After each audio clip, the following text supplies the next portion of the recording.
Well, if I'm gonna do a digital circus video, I'm gonna do it right. Wow, look at that! It's Pomni, everyone! I think she has a gift.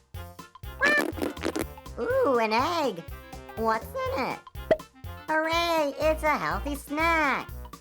Eat up, Pomni! Eat up! Eat up, Pomni! Eat up! Eat up! Eat up!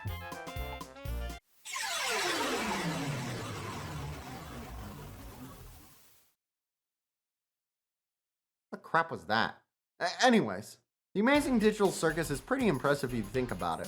It's not even been a year and yet it's already had quite the impact on pop culture. And I'm not just talking about YouTube Kids horror like my opening or the surprising amount of lewd material which I can't show for obvious reasons.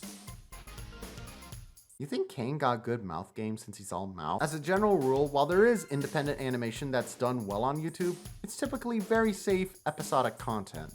Stuff like blogs like Jada Animation or Odd One Is Out, or parodies like Flash Gits or Meat Canyon. But he hates science. He's like me. He's into Meat Canyon videos. I hate this world! Not to disparage those creators, but they kind of developed a safe zone, never really doing anything big, all things considered. And I know there have been plenty of times when YouTubers tried to go bigger and it didn't really work out, but I think it's better to try and fail than to just do the same thing over and over again. So it's kind of nice to see a very creative, ambitious project not only do incredibly well view-wise, but also reach a point where I'll randomly see the characters on the street. There she is! It's Pomni! Hey!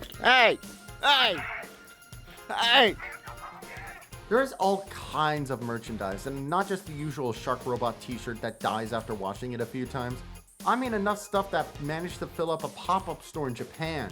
Keychains, clothes, candy, bags, dildos, figurines, and the topic of today's video, plushies. Sure, plenty of other YouTube channels have had plushies. I mean, what is going to top the plushie of Linkara? Buy one now to reenact his revenge fantasies against the Only Plays crew. But the plushies for Digital Circus are remarkably high quality, with some even having play features. Pomni here is probably the cream of the crop of the plushies line. She's been chibified, but not to an obnoxious level, making her perfectly cradleable, but also has an adorable face that's probably having an existential crisis, trying to make sense of everything. The doll is made out of soft cotton or fabric, making it soft enough that you can hug her real tight.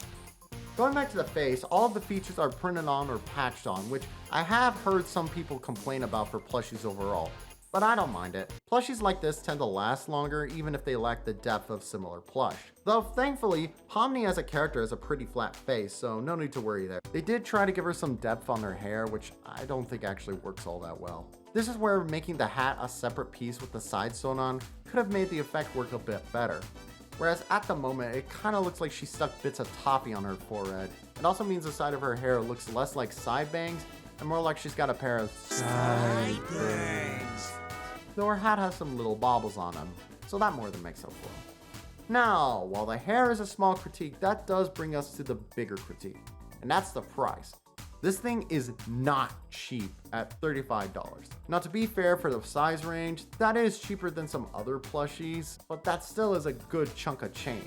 For that money, you could buy at least 2 emotional support nuggets. But there's still the factor of, actually go back. What the hell are these? What makes these nuggets qualified for handling a mental crisis? Are they like those toys that are generic stuffed toys with just the word sensory attached to them to make them seem more sophisticated? I don't trust these nuggets, certainly not with children. I read the Daily Mirror, you sick bastards.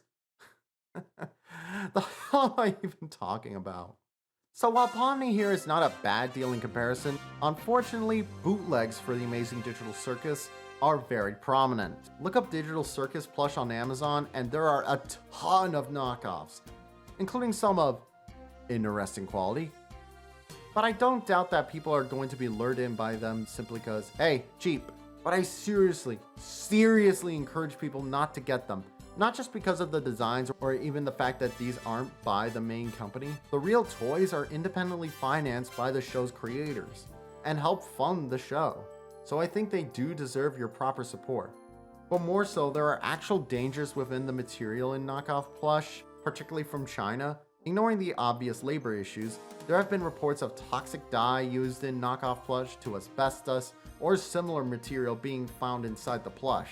And given Digital Circus's popularity with young kids, there is the potential for children coming across dangerous material and having some serious health effects. So please, save up your money and get the real deal. Especially because overall, it's really nice both as a plush toy and a nice little collectible from the show. Overall, I give it 4 copies of I Have No Mouth and I Must Scream out of 5, which, if you've never played it, go check it out. It's one of the inspirations of the show. Nothing like something that's popular with kids being inspired by a post-apocalyptic story where people are tortured constantly by a living AI they created, which puts them through simulations of their own personal hell with things like human sacrifice, sexual trauma, sexual identity, the Cold War, and the Holocaust. Imagine the YouTube Kids video about that one! Oh no, Ellen is in the yellow room. Not the yellow room, it's like pee-pee. Yay, pee-pee.